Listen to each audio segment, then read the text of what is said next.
As the Muldoon years unfolded, the strange contradictions of this cautious but fearsome man began to impress themselves on our daily lives. But we will take that stand, make no mistake about it. He constantly bashed unions, but never really stood up to them. He wasn't prepared to take unnecessary risks. He placed US nuclear ships into our ports, but insulted President Carter as a peanut farmer and was locked out of the White House. He got off to a very bad start, which was entirely of his own making.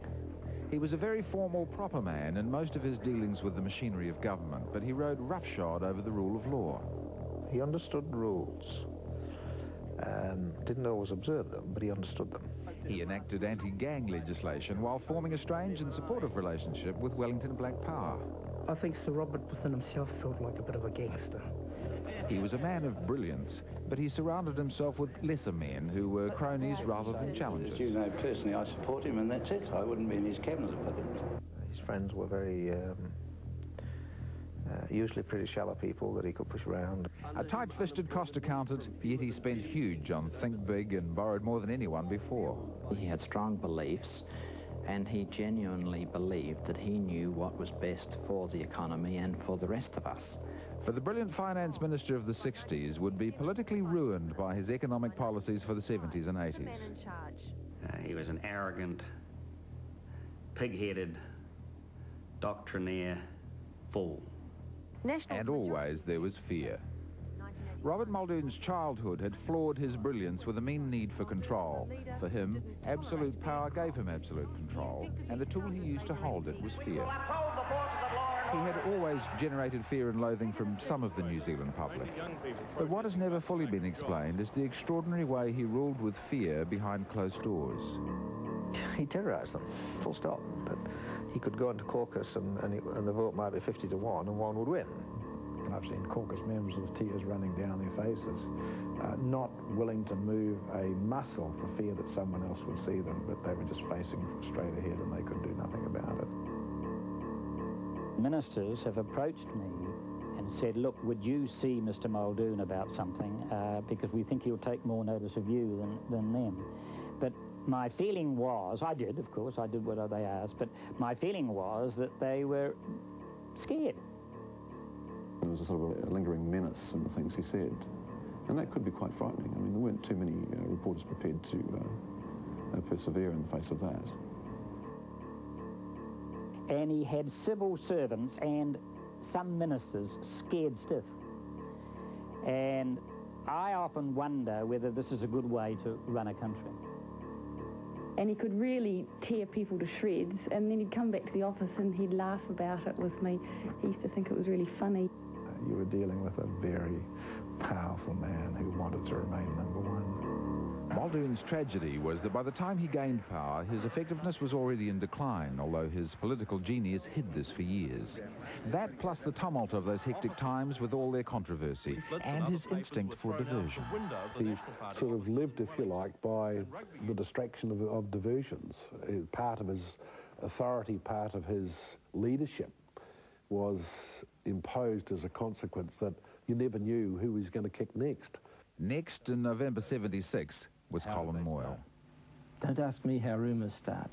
I was basing last night's allegation on my very clear understanding of the matter.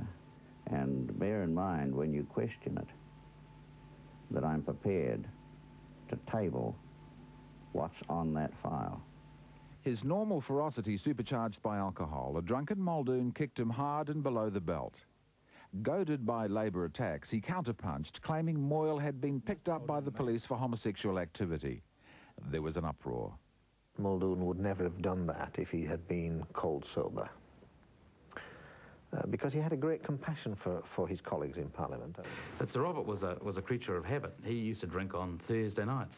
Then, unfortunately, he would come down to Parliament and occasionally got involved in all the worst incidents. The Moyle affair occurred on a Thursday night. And it was all on. And there were people on our side who were as much outraged by Rob's accusation against Colin Moyle as the Labour people were. When he had been drinking, his viciousness developed by, a magnitude of some orders. and he was extremely vicious. The next day, Muldoon claimed to know all about a police file which justified his accusations, and he continued the attack. He sent for that file. I was then Deputy Commissioner. The Commissioner was on leave. So I rang the Commissioner, and he said he would come in, and we got a Crown Law Office opinion to say no.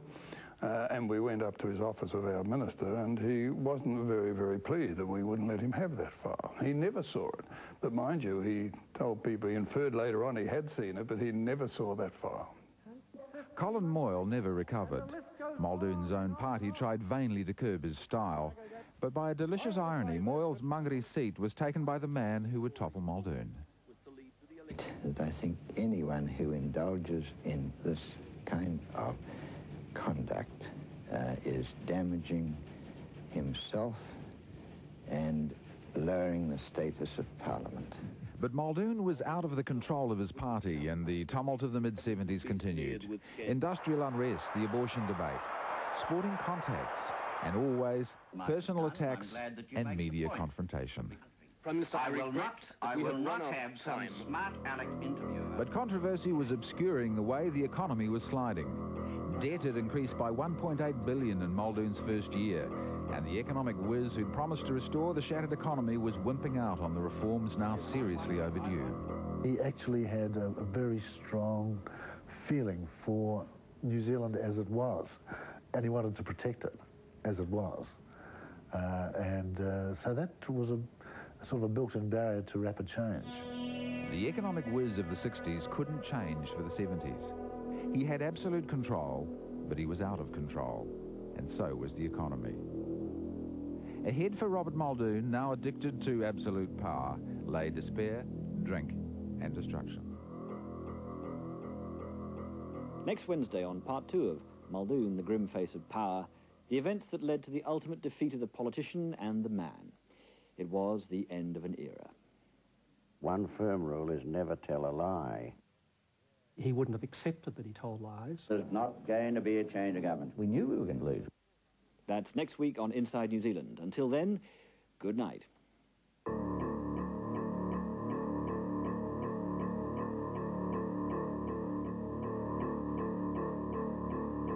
That doesn't give him much time to run up to an election, Prime Minister. Doesn't give my opponents much time to run up to an election, does it? With a gut full of scotch, Robert Muldoon called the snap election which would bring him down in 1984. But his tragedy began much earlier because he was a man whose greatest days were already behind him once he took power in his famous landslide of 1975. He was New Zealand's third longest service. He would cling to control, even if it meant wrecking the economy or allowing near civil war over the Springbok tour. Now deeply in love with power, a fearsome Robert Muldoon would hold it at any price for 9 turbulent years. He would show us the grim face of power. Get someone to shout you a trip to Auckland and you'll get a job. But my guess is that you'll be scared sick at the sight of it. By the time of the 1978 election, many in the National Party were already worried about the genie they had let out of the bottle. Have 200 people up and down the country. The election confirmed their fears as Muldoon's huge majority slumped to just 10. The honeymoon was over, but Rob Muldoon wasn't. There were some who saw the result as a vote against you personally. Were there? Yes. You tell me who they are and I'll have a talk to them. Well, he would now hold power at any price by the sheer force of his personality. I think he had the best of intentions in 75, and in fact his very first budget stated those intentions. He started to move and change, but what happened then was that he got that enormous fright in 78, and he almost lost the election. And that set him right back on his heels. There was no future for Rob in politics in New Zealand if he lost an election. The Nats would get rid of him because they didn't really like him that much anyway.